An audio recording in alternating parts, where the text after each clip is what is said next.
नमस्कार, मैं हूँ उषा लोकगीत में स्वागत करती हूँ। तो आज मैं एक चूल्हा रस्म गीत गाने जा रहे हैं। जब चूल्हा डालते हैं तब गाया जाता है ये गीत।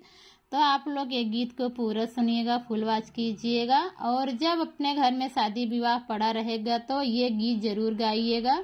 बहुत अच्छा, बहुत प्यारा प्यारा, बहुत सुंदर सा गीत है।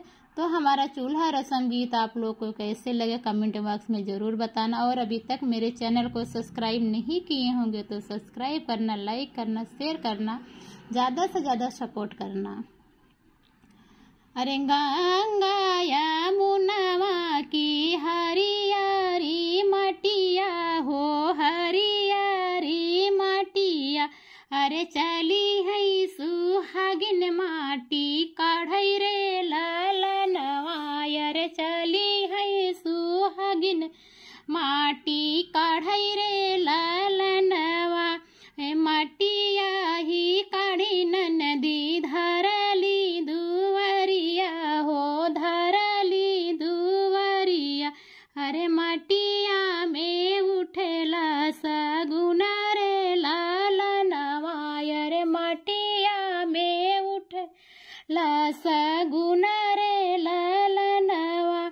भीतरा से निकली है बेटी के माया हो, बेटी के माया।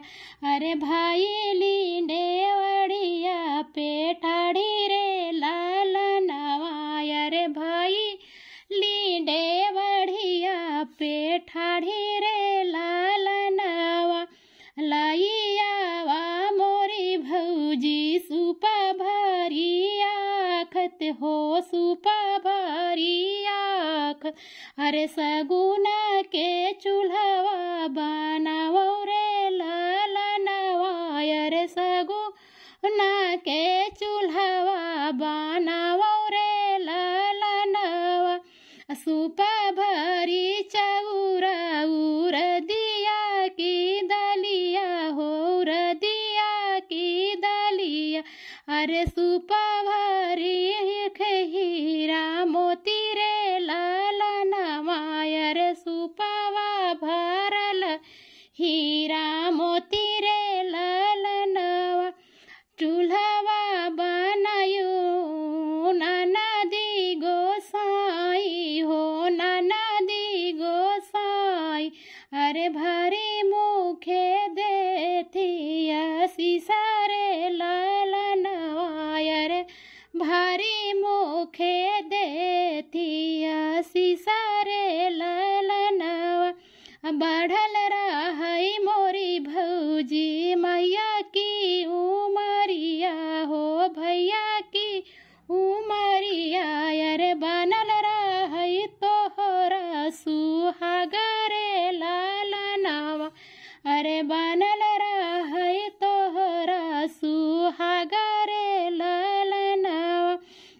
बनल रही मोरी भौजी मोरा नाई हरवा हो, मोरा नाई हरवा। अरे रोजा रोजा पड़ल बिया हरे लालनवा। अरे रोजा रोजा पड़ल बिया हरे लालनवा। यही चूल्हा के भीतरिया हो भौजी। अरे यही चूल्हा के भीतरिया हो भौजी। अरे देवता पितर सब मानायो रे लालनवा। अरे देवता पितर सब मानायो रे लालनवा। देवता पितर सब मानायो रे लालनवा।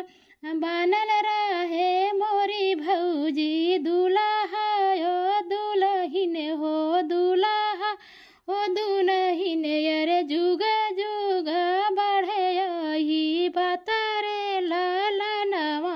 अरे जुग जुग बढ़े यही बात रे लालनवा।